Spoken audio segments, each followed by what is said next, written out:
এই ওষুধটির নাম হলো সিপ্রোসিন 500 mg। এটি এক ধরনের অ্যান্টিবায়োটিক ঔষধ হিসেবে পরিচিত। এই সিপ্রোসিন 500 mg এর উপাদানের মধ্যে রয়েছে সিপ্রোফ্লক্সাসিন 500 mg। এখন আসুন যে এই সিপ্রোসিন 500 mg এর মূল কাজগুলো কি এবং কোন কোন রোগের ক্ষেত্রে এই সিপ্রোসিন 500 mg ট্যাবলেটটি সেবন করা হয় তা সম্পর্কে জেনে রাখুন।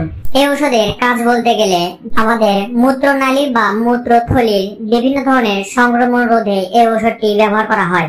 2 নম্বর যে কাজটি করে সেটি হচ্ছে শ্বাসতন্ত্রের নিম্নভাগের যে সংক্রমণগুলো হয় সেগুলো রোধ করে। অর্থাৎ আমাদের শ্বাসতন্ত্রের নিচে যে অঙ্গ প্রত্যঙ্গগুলো আছে সেগুলো কোনোভাবে সংক্রমিত বা ইনফেকশন হয়ে গেলে এই ইনফেকশন রোধ করতে এই সিপ্রোসিন 500 mg ট্যাবলেটটি সহায়তা করে। 3 নম্বর যে কাজটি করে সেটি হচ্ছে চর্ম ও নরম কোলাশয়ের সমস্যা সমাধানে কাজ করে।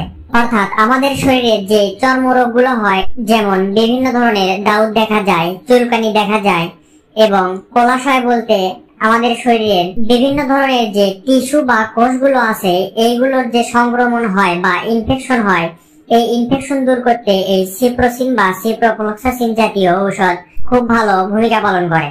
এরপর দেখা যায় অনেক রোগী দীর্ঘদিন ধরে পাতলা পায়খানায় ভোগে। এই পাতলা পায়খানা রোধ করতে এই সিপ্রোসিন বা সিপ্রোফ্লক্সাসিন জাতীয় ঔষধ ভালোভাবে কাজ করে। আবার দেখা যায় কেউ কেউ দীর্ঘদিন ধরে